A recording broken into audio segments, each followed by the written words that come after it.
The second subject I'm going to do is the Army of God, an extremist religious group that was organized in 1962, I believe. However, when we ended up looking it up, some people said the 80s and some people said the 60s, so I don't fucking know. Now, their objective is to wage war on the ungodly communists.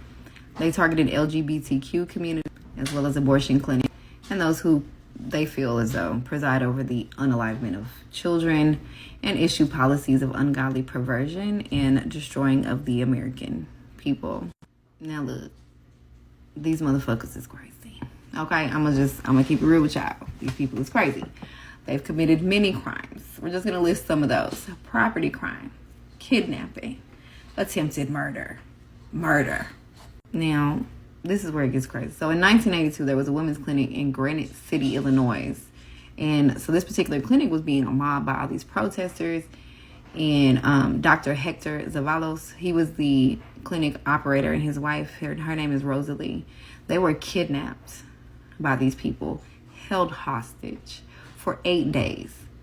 Okay? It wasn't until Zavalos, he was like, I would never do an abortion again. I promise I'll never do it again. That they released him and his wife, Rosalie.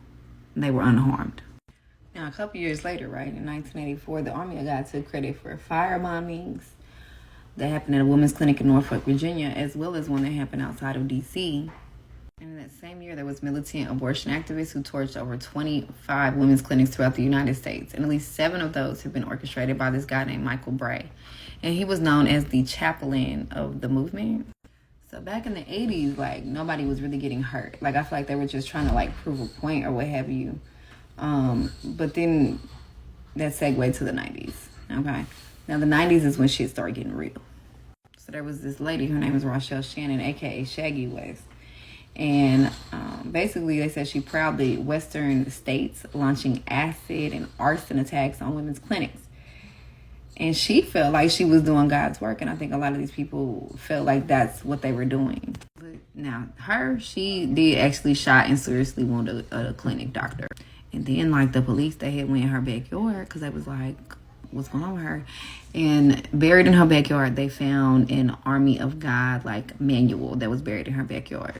Go ahead and check out part 2.